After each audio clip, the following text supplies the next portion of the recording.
우리는 지난 시간에 여호수아와 그의 세대들이 하나님의 부름을 받고 난 다음 세대들이 하나님을 다 잃어버린,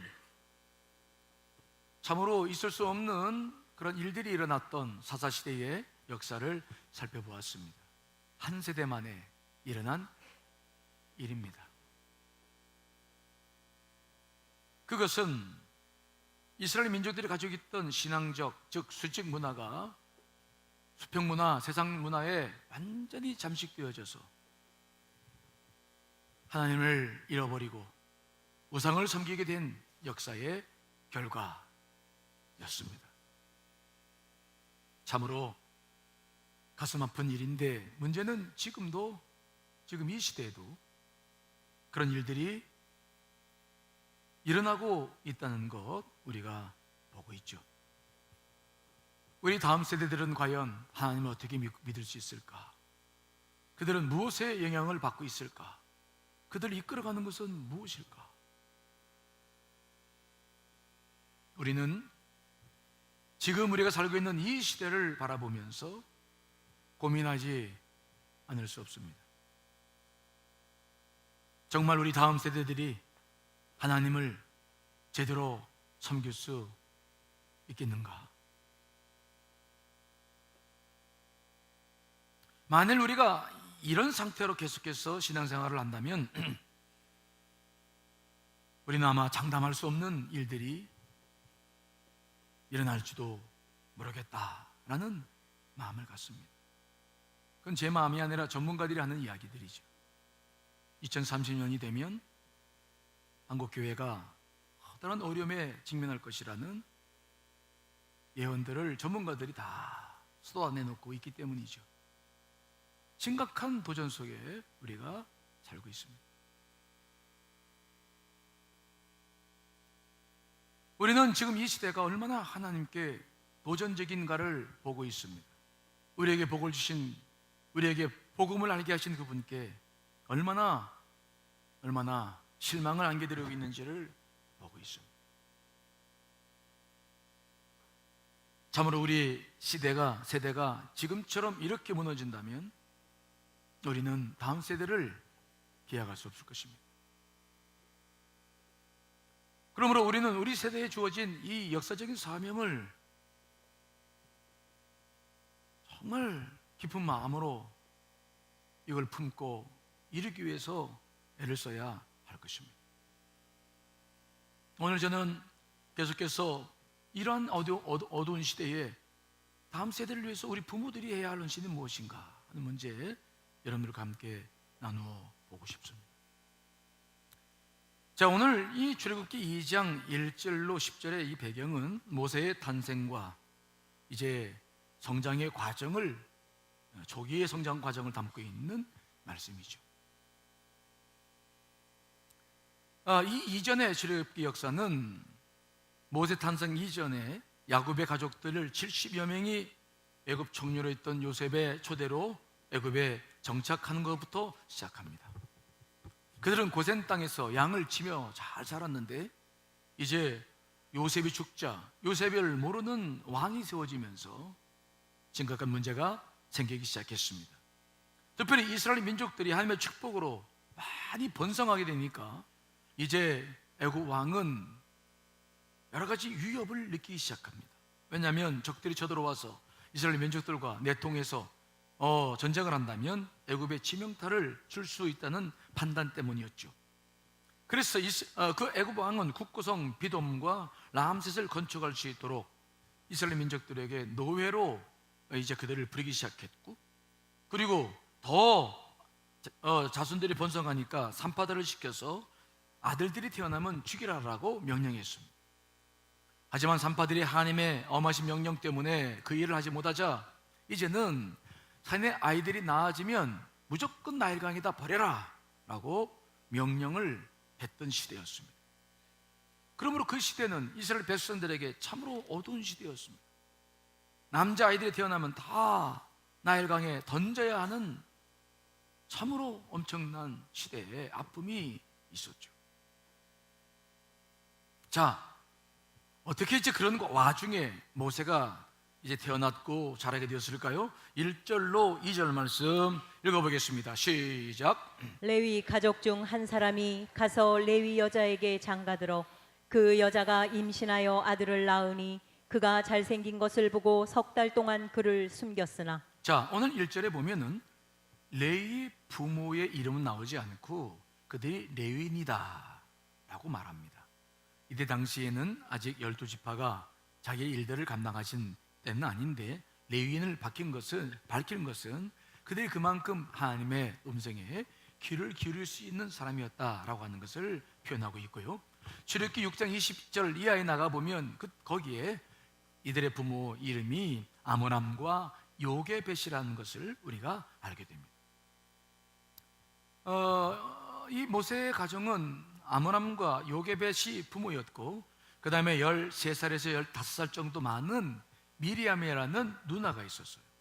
그리고 모세보다 3살 많은 아론이 이제 자라고 있었습니다. 그리고 모세가 태어났던 것입니다.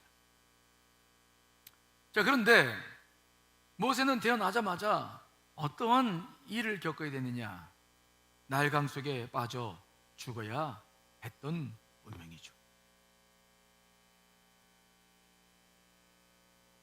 모세는 태어나자마자 그의 부모는 모세를 바라보며 기쁜 것이 아니라 참 눈물을 흘렸을 거예요. 이거 어떻게 해야 될 거냐?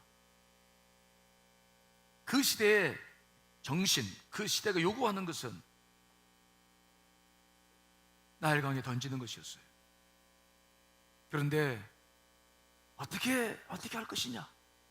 나일강에 던지지 않으면 자기들이 죽어야 되고, 자기들이 살려면, 가족들이 살려면 이 아이를 나일강에 던져야 되는데 어떻게 할 것인가? 만일 그 모세를 살린다고 하는 것은 그 바로에게 저항하는 거와 마찬가지죠. 그 시대에 저항하는 것이죠. 참으로 위험한 일이 아닐 수 없었습니다. 그런데 오늘 말씀 보니까 아므람과 요게벳이 모세를 가만히 봤더니 모세가 잘생겼다. 여러분, 이 잘생겼다는 말의 뜻이 뭘까요? 태어나자마자 모세가 막 민족을 이끌 만한 그런 인물이 될 것을 알았을까요? 그런 의미는 않았을 거예요. 사실 우리가 자식 낳아보면 알지만은 자식 낳으면 다 예쁘고 잘생겼잖아요. 그렇죠? 아닌가요? 저도 우리 예인이 둘째가 낳았을 때 부에서 목회하고 거기서 나가지고 우리 교회에서 제가 부목사로 올 때 그때 예인이가 3살인가 그랬어요. 3살. 근데 교인들이 우리 예인을 보면서 하는 말이 있었습니다. 전부 뭐라 그러냐면, 야, 참 재밌게 생겼다 그러는 거예요. 재밌게 생겼다고. 난 그게 좋은 말인 줄 알았어요. 근데 어느 날 TV 코미디 프로그램을 보는데 코미디 프로그램에 나온 사람들이 전부 재밌게 생겼더라고. 그래서 제가 그때 깨달았어요. 아, 재밌게 생겼다는 말은 못생겼다는 비슷한 말이구나. 하지만 저는 거기에 동의하지 않았습니다. 왜요? 내 아들이 제일 잘생겨 보이는 거야. 얼굴도 얼마나 뽀얀한지 그냥. 그러니까 아마 오늘 이 모세 부모가 모세가 잘생겼기 때문에 살렸다, 그런 의미가 아닐 거예요. 이것은 특별한 의미보다는 정말 사랑스러웠기 때문에 살렸을 거예요. 그런데 여기에는 또 이런 의미가 있었을 거예요. 하나님께서 우리 인간을 다 창조하시고 주 마음을 창조하시고 보시기에 참 좋았더라 말씀하셨고, 인간을 만드신 다음에는 뭐라고 말씀하셨습니까? 보시기에 심히 좋았다. 아마 모세의 부모의 마음도 그랬을 거예요. 이 아들은 하나님께서 만들어준 아들 아니냐, 이렇게 아름다웠고 이렇게 예쁜데 내가 이걸 어떻게 나일강에 던질 수 있겠는가? 차라리 이 잘못돼서 내가 죽을지언정 내가 어떻게 이 아들을 나일강에 던지겠는가? 그래서 모세의 부모는 목숨을 걸고 모세를 숨겨 키우기 시작하는 겁니다.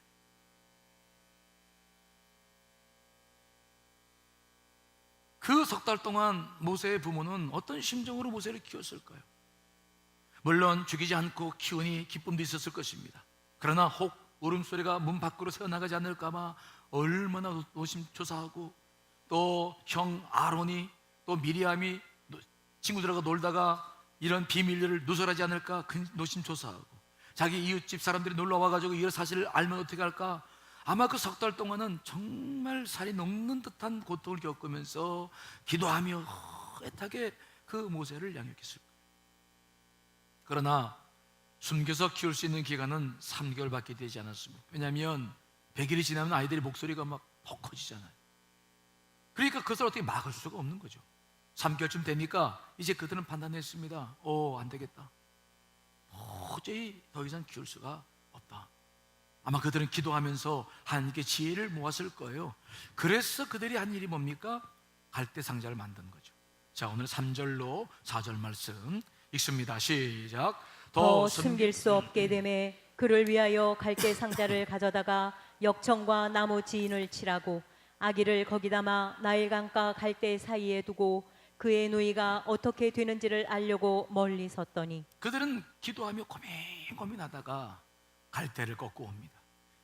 이 팔레스타인, 이 애굽 강가에 있는 이 갈대는 우리 갈대와 좀 다르다고 그러죠. 우리는 연약한 말대, 바람이 흔들리는데 이 갈대는 굉장히 틈실해서 이걸로 배를 만든다고요. 그리고 이걸 파피루스라고 하잖아요. 이걸 나누어서 종이를 두꺼운 종이들이 지금도 거기에 성경에 기록되어 있는 것들이잖아요. 그러니까 우리가 보는 갈대가 아니라 이 갈대는 굉장히 두껍고 힘이 있어서 이걸 가지고 그 당시에도 배를 만들었어요. 모세의 부모들은 그걸 꺾다가 배를 만드는 거예요. 참 어떤 중심이었을까, 어떤 마음이었을까요? 그 배를 만들고 거기에 물이 들어오지 않도록 역청을 칠하고 나무진을 칠하고 깔개를 깔고, 그리고 모세를 한번 안아서 그냥 법을 비비더니 거기다 넣는 거예요. 참 이게 지금 우리가 글로 보니까 그렇지, 이게 막상 우리가 이런 일을 한다고 생각해 보면은 모세 부모들의 마음이 어떻겠습니까? 정말 끝도 없이 눈물이 흐를 거예요. 모세 부모는 그래서 그곳에 모세를 누이고, 그리고 이제 강가로 가서 어디에 뒀습니까? 띄워서 내려보냈습니까? 아닙니다. 오늘 말씀 보면은 강가 갈대 사이에, 나일강 강가 갈대 사이에 두었다. 이것은 무엇을 의미합니까? 이제부터 하나님의 역사를 기대하는 것밖에 없다는 거예요. 자신들이 자녀를 키울 수 있는 일은 이제 다 했고, 이제는 한계가 찼고, 이제는 갈대상자를 만들어서 아들을 놓고, 그리고는 강가 갈대 숲에 놓고, 그리고는 하나님께 모든 걸 맡기는 거예요. 하나님, 우리가 할 일은 다 했습니다. 이거밖에 없습니다. 이제부터 하실 일은 당신이 하실 일이 남아 있습니다. 그리고는 거기다 놓고는 그 미리암을 보내는 겁니다. 어떻게 되는지 보라고 보내는 거예요. 모세 부모가 가 있다고 한다면 동기가 의심받을 수 있으니까 어린아이 미리암을 보는 거죠. 미리암 서서 그 갈대 상자가 어떻게 되는지 보고 있는 것입니다. 참으로 힘든 시기.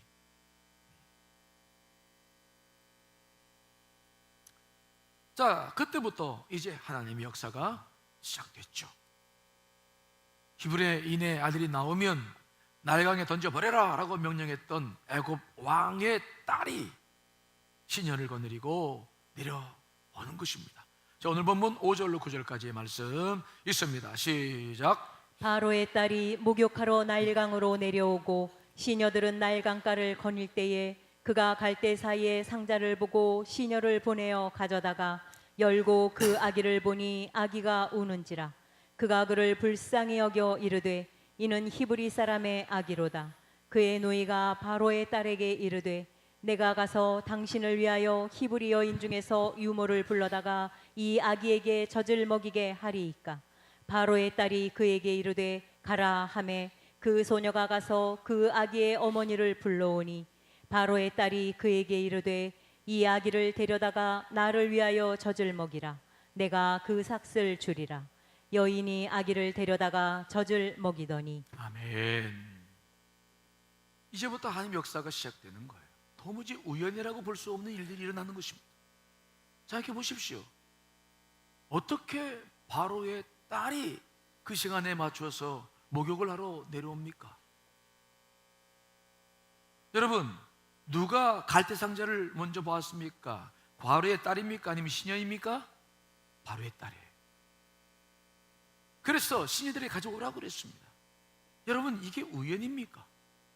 그리고 뚜껑을 열어봤더니 거기에 히브리인 아이가 누워서 그 공주를 보자 우는 거예요. 그런데 그 울음소리를 듣자마자 그 공주에게는 막 모성애가 일어나요. 불쌍한 마음. 자기 아버지는 던지라고 말했습니다. 애굽 사람입니다. 히브리 사람은 더 이상 강성하게 번성하면 안 된다고 생각했습니다. 죽여야 됐습니다. 그런데 울음소리를 듣자 막 모성애가 발동하는 것입니다. 이 불쌍한 마음은 어디서 온 걸까요? 우연일까요? 그 공주의 마음이 예뻐서였을까요? 여러분, 우리가 우연이라고는 말할 수 없는, 하나님의 역사가 아니면 이해할 수 없는 일들이 계속 일어나는 것입니다. 그런데 그때 또 누가 등장합니까? 미리암이 등장합니다. 그 지켜보고 있던 누나가 달려오는 것입니다. 달려와가지고 공주에게 말합니다. 내가 가서 당신을 위하여 히브리 여인 중에서 유모를 불러다가 이 아기에게 젖을 먹이라 하니까? 어떻게 이 미리암은 그런 지혜를 얻었을까요? 어떻게 이런 일들이 일어나는 것입니까? 만일 이 시점에서 미리암이 등장하지 않았다고 한다면 공주는 그 아이를 불쌍히 여기는 마음이 있었어도 키울 수 없었을 겁니다. 왜요? 자기 아버지의 명을 어기면서까지 키울 이유는 없었기 때문이죠. 그런데 미리암이 와가지고 한 가지 방법을 제시하는 겁니다. 히브리인 유모를 데려다가 젖을 먹이면, 몇 년 동안은 젖을 먹이면 당장 그 아기를 애굽 왕궁으로 데려가지 않아도 되니까 나중에 아버지의 마음을 잘 풀어서 언제든지 교육시킬 수 있고 자기 아들로 이제 받아들일 수 있는 기회를 볼 수 있는 것입니다. 간절한 마음을 그렇게 풀 수 있는 것이죠. 그래서 그 미리암에게 그래 데려와라, 누군지도 모르고 데려와라. 미리암이 누굴 데려옵니까? 자기의 어머니 모세의 어머니를 데려와요. 공주는 모릅니다. 그러면서 공주가 하는 말이 그래, 이 아이를 좀 네가 젖을 좀 먹여라. 내가 싹도 주겠다. 돈도 받아가면서 자기 이 모세를 합법적으로 키울 수 있는 일들이 생겨나는 거예요. 이제는 애굽 관리들의 눈치를 볼 필요도 없습니다. 이웃 사람들의 눈치도 볼 필요 없는 거예요. 당당하게 오히려 애굽 사람들에게 특혜를 받으면서 키울 수 있는 놀라운 일이 벌어지는 거예요. 갈대 상자를 만들어 아기를 넣어서 보냈더니, 하나님께 맡겼더니 하나님의 역사가 시작되는 것을 눈으로 보는 것입니다. 모세 부모는 보통 젖을 떼는 기간이 3살이나 4살 때까지였는데 그 당시 철저하게 그를 안고 기도하며 하나님의 신앙을 넣어주고 민족혼을 불어넣어 주고, 여러분 그 어렸을 때부터 모세가 하나님의 영향을 받을 수 있는 기회를 충분히 가지게 되는 겁니다. 그리고 애굽 왕국으로 보내지죠. 10절 말씀입니다. 있습니다. 시작. 그 아기가 자라매 바로의 딸에게로 데려가니 그가 그의 아들이 되니라. 그가 그의 이름을 모세라 하여 이르되 이는 내가 그를 물에서 건져내었음이라 하였더라. 아멘. 그리고 그렇게 준비된 아들을, 모세를 왕국에 보내는 거죠. 바로의 딸이 그 아이를 자기 아들로 받았습니다. 여러분, 이름을 누가 지어줬습니까? 누가요? 바로 그 공주가 지어줍니다. 내가 물에서 건져놨다. 그래서 그 이름을 모세라고. 참 역설적이지 않습니까? 죽이라고 말한 왕의 딸이 앞으로 이스라엘 민족을 구원해낼 모세를 살리는 것입니다. 그리고 그를 키우는 것입니다. 그가 그 왕궁에서 받은 교육은 어떤 교육이었습니까? 왕자로서 받아야 될 그 당시 애굽이 최고의 제국이었습니다. 최고로 발달된 문명 속에서 최고의 교육을 받고 리더십을 훈련하는 거 아니겠습니까? 그 모든 것들은 이스라엘 민족을 이끌어갈 리더십을 준비하는 시간이 된 줄 믿습니다. 이 놀라운 일들을 어찌 우리가 우연이라고 말할 수 있었겠어요? 모세의 이름을 보면 물에서 건짐받았다. 이 이름은 모세의 과거와 그리고 미래에 되어질 일들을 의미하는 이름이죠. 물에서 건짐받은 모세가 이제는 자기 민족을 건지는 모습을 우리가 보는 거 아니겠습니까? 참으로 놀라운 일이 아닐 수가 없는 거예요. 이런 모든 일들이 누구를 통해서 이루어졌습니까? 죽음을 무릅쓰고 그 아이를 살린 바로 모세의 어머니, 아버지, 그의 부모 때문인 줄 믿습니다. 그의 부모를 통해서 역사하시는 것들입니다.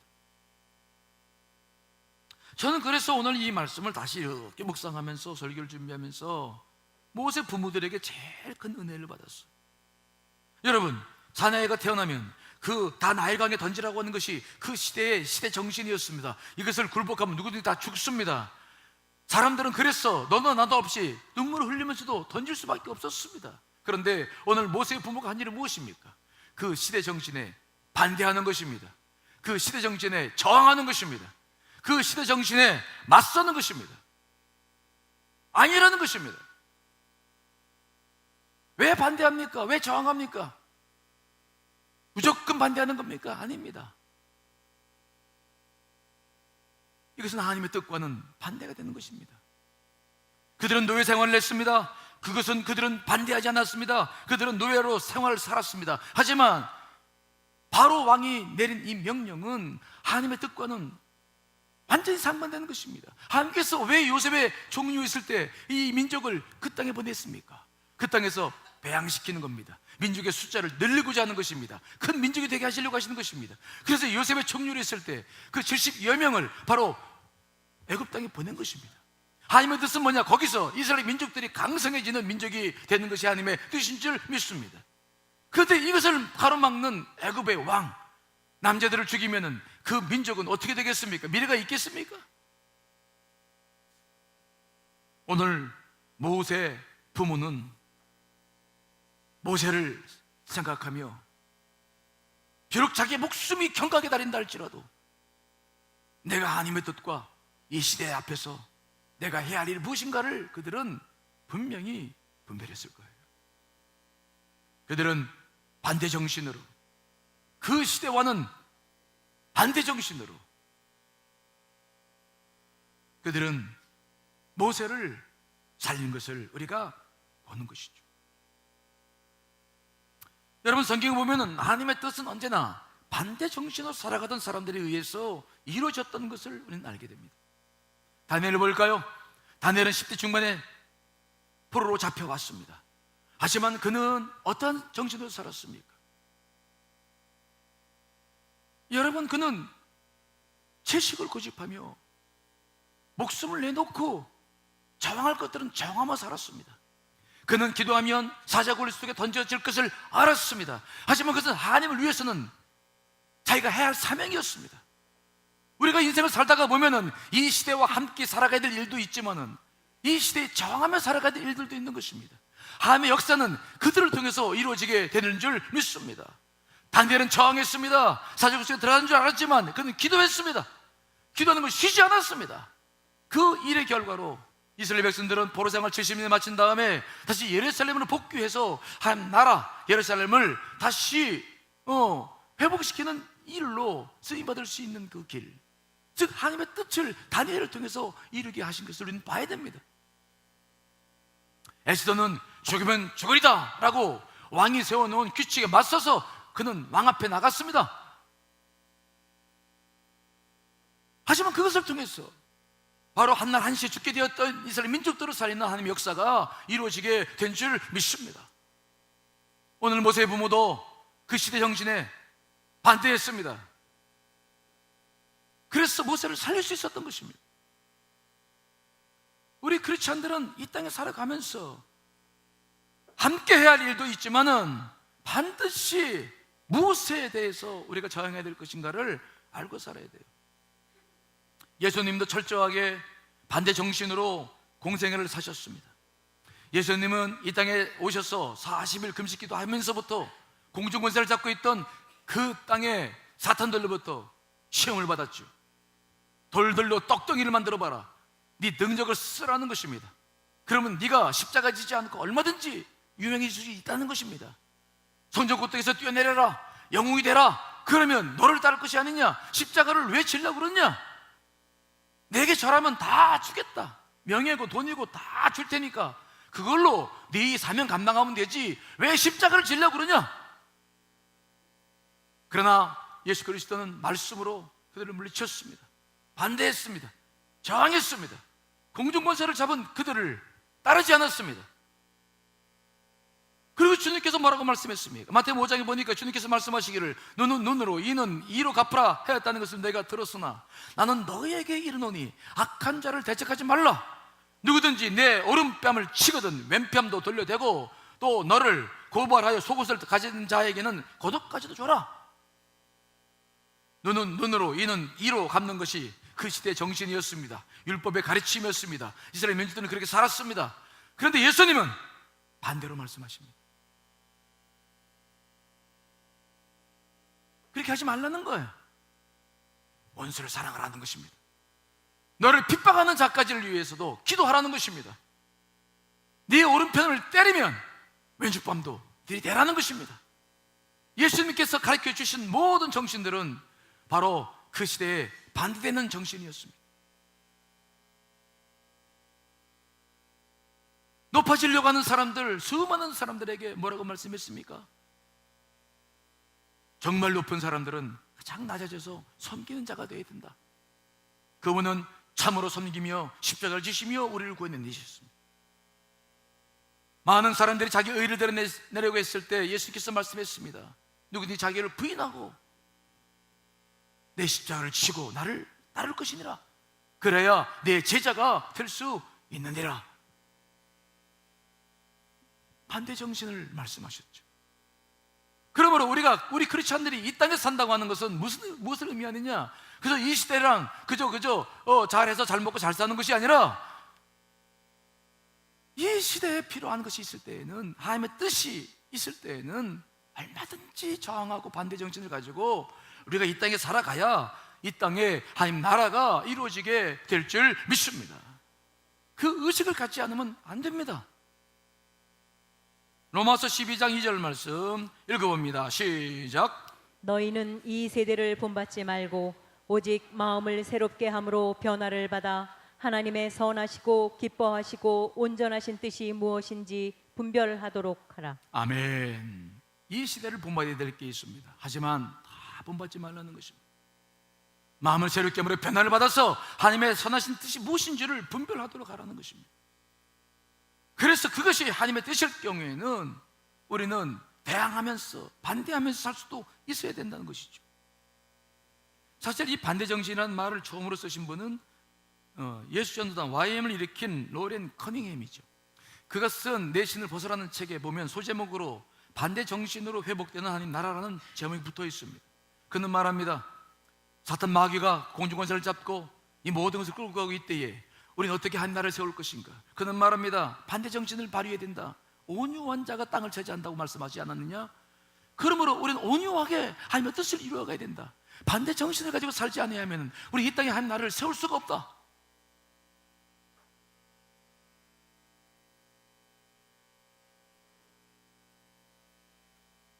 그러므로 우리는 자녀를 기르면서 이 땅을 살아가면서 함께 이 땅의 문화와 함께 안 설 수 없는 우리들이며 살아가야 됩니다. 그러나 그럼에도 불구하고 하나님의 뜻이 아닌 것에는 반드시 우리는 고개를 들고 반대하고 하나님의 뜻을 향해 나아가야 될 줄 믿습니다. 이 생명력이 빠져나가면 이 시대는 아무것도 세울 수 없는 시대가 될 겁니다. 여러분, 오늘 이 말씀을 듣고 여러분들에게 생각나는 반대 정신이 무엇입니까? 여러분 가정에서, 직장에서 자녀를 기르며 이 나라의 민족의 역사를 바라보며 지금 우리가 살고 있는 이 시대를 바라보며 우리가 발휘해야 될 반대 정신은 무엇이라고 생각하십니까?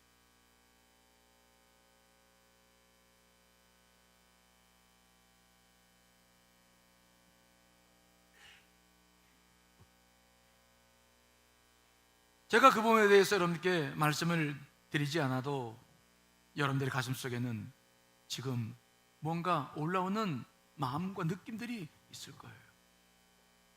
여러분, 그것을 놓치지 않으시기를 간절히 축원합니다. 그거 없이는 이 땅은 아무름을 다한 나라가 무너져 갈 것입니다. 정말 우리가 다시 깨어서 그 반대 정신으로 신앙을 세우지 않으면 가정도 교회도 다음 세대를 기대할 수 없을 것입니다. 하나님의 나라는 하나님의 뜻을 향해 몸부림치는 사람들을 통해서 이루어져 오고 있는 것입니다. 여러분, 우리가 발휘해야 될 반대 정신은 무엇입니까?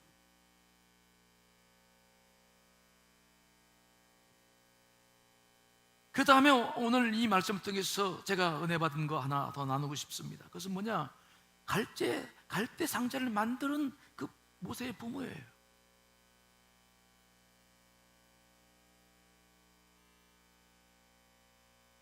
그들은 3개월 동안 최선을 다해서 정말 숨길 수 있을 만큼 숨기면서 했지만 이것 이후에 자신들이 할 수 있는 것이 없다는 것을 알았어요.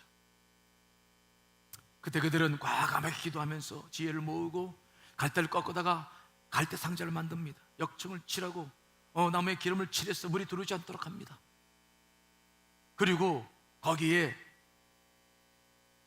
참으로 안타깝지만 모세를 안아 축복기도 한 다음에 그다 넣습니다. 그리고 이제 그 모든 아들의 운명을 하나님께 맡기고 갈대 상자에 갈대 그 강가에 놓는 것입니다. 여러분, 그러고 난 다음에 일어난 일들을 잘 보십시오. 어떤 일이 벌어집니까? 바로의 딸이 목욕을 하러 내려온 것이 이게 우연입니까? 그 왕궁에 목욕할 데가 없어서 나일강까지 목욕을 하러 내려와야 될 그런 환경이었을까요? 그 당시 고고학자들에 의하면 그 당시에 수도시도 있었고 그 당시에 거기에 사우나 쓸 수 있었다는 것이 놀라운 일이 아닙니까? 어떻게 공주가 목욕을 하러 강가라 내려왔습니까? 이거 우연이라고 말할 수 없는 것입니다. 누가 갈대 상자를 발견했습니까? 그 갈대 상자를 열어보니까 그 울고 있는 그 아이를 바라보면서 자기 아버지가 내린 명령이 있음에도 불구하고 그 아이의 울음소리 앞에서 보성애가 자극돼서 그 아들을 모세를 아들로 받아들일 만한 마음을 갖는 것이 우연입니까? 그러자 지켜보던 미리암에 달려와가지고 아이의 유모를 구해오겠다고 합니다. 절묘한 타이밍이죠. 아무리 아이가 불쌍히 보여도 키울 수 있는 여건이 아니었습니다. 하지만 이 아이의 한마디로 말미암아 이 공주가 결단하기 시작합니다. 그래, 데려와라. 데려왔습니다. 데려왔더니 거기에 모세의 어머니. 모세의 어머니는 3살, 4살까지 그를 지극정성으로 키울 수 있었습니다. 그를 위해 기도할 수 있었습니다. 하나님의 역사하심을 그를 통해서 이룰 수 있도록 모든 조건을 준비시킬 수 있었습니다. 참으로 감격스러운 일이죠. 더군다나 공주로부터 양육비를 받으면서까지 길렀으니 얼마나 잘 키웠겠습니까? 이 모든 것들이 뭐냐? 하나님의 역사인 줄 믿습니다. 자녀들을 하나님께 턱턱 내어드리고 맡기면서 키워나갈 때 경험할 수 있는 은혜라고 저는 생각해요. 요즘 우리 부모들은 지나치게 자녀들을 오랫동안 책임지려고 합니다.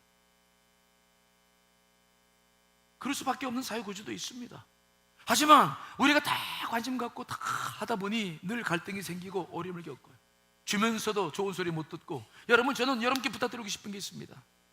때가 됐으면 갈대 상자를 만들어 떠나보내시기를 간절히 축원합니다. 하나님께 맡겨드리십시오. 그들로 하여금 직접 하나님을 경험할 수 있도록 하십시오. 여러분들이 하나님이 되지 말고 그들로 하여금 하나님을 경험할 수 있도록 하시라는 거예요.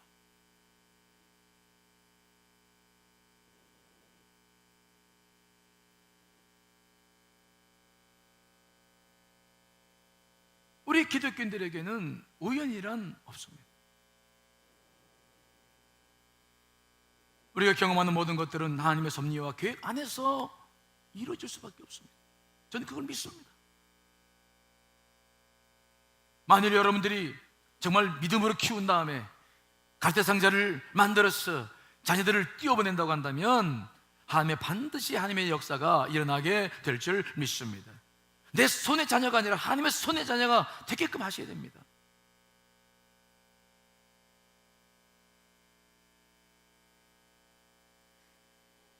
전도서 11장 1절 말씀이죠. 같이 읽어보겠습니다. 시작. 너는 내 떡을 물 위에 던져라. 여러 날 후에 도로 찾으리라. 아멘. 항해하는 사람들에게 떡은 생명과 같은 거죠. 그런데 전도서 기자는 말합니다. 떡을 물 위에 던져라.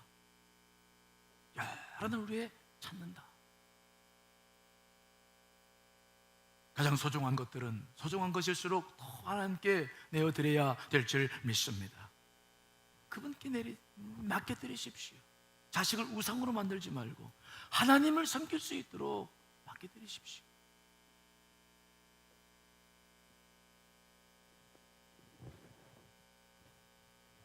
저도 오늘 말씀을 이렇게 준비하면서 저에게 베풀어 주셨던 하나님의 은혜를 다시 생각해 보지 않을 수 없었습니다. 여러분들에게 여러 번 간증을 했기 때문에 또 간증하고 싶은 마음은 없습니다만은, 저는 아버지의 말씀에 순종하지 않고 신학대에 들어갔다 그래서 집에서 쫓겨났죠. 형님 집에 찾아갔는데 형님도 잘 받아주지 않았습니다. 그래서 찾아간 곳이 만나교회, 지금 분당에 있지만은 예전에 저 잠실에 있었어요. 김현 목사님이 개척을 하셨죠. 제가 그분을 찾아간 이유는 우리 선배 하나가 너 교회 섬기려면은 만나교회 가라. 왜요? 그랬더니 거기가 우리랑 같은 고향이래. 그 말을 언제 한번 들은 적이 있었어요. 그래가지고 뭐 갈 곳이 없으니까 그래서 이제 찾아갔더니 목사님이 그래요. 왜 왔냐고, 왜 나를 찾아왔냐고. 그래서 이렇게 했고, 목사님이 우리 고향 선배님을 찾아왔습니다. 그래. 넌 고향 어디냐? 전 연무대인데요. 난 고향 강경인데. 그래서 그랬죠. 뭐 비슷비슷하네요. 뭐. 그분이 웃으셔. 그랬더니 저를 한참 쳐다보더니 한시바듯이 쳐다보시더니, 그래. 그때 그 상가에 있었는데 상가 지하에 청년부실이 있었어요. 거기서 먹고 자고 학교 다니라. 근데 이제 그렇게 시작했는데, 그게 말이죠, 제일 서러운 것이 있는데 어떤 게 서러운 줄인지 아세요? 이제 주일 예배 다 끝나고 교인들이 이제 점심 먹고 가는 거야. 그럼 여성 회장님이 민 선생님 날 불러. 이제 신학생이니까, 민 선생님, 주일날 교인들이 먹고 남은 밥 있잖아요. 그거 밥 여기 있고 반찬 여기 있어요. 그게 이제 제 일주일 먹을 거야. 야, 참 그거 쉽지 않더라고요.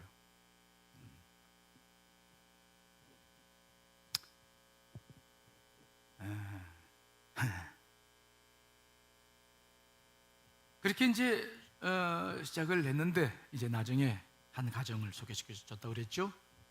그 가정에 장로님 부부가 제 영적 부모님이 되셔서 지금도 그분들과 좋은 관계 속에서 하고 있죠. 저는 제 인생도 우연이 아니라고 저는 분명히 믿습니다.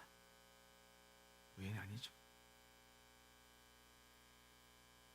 물론 제 스스로가 갈대산자를 만들어 타고 나왔지만 하나님께서는 제 모든 미래를 잊지 않으셨죠. 제가 지금 행하고 있는 모든 일들, 누리고 있는 귀한 이 사역, 이 모든 것들이 하나님의 역사인 줄 믿습니다. 저는 그래서 하나님 품에 있다는 것이 무엇인지를 알아요. 저도 2 자녀를 기르고 있습니다마는 이제 때가 되어갑니다. 갈대상자를 만들 때가 되어오죠.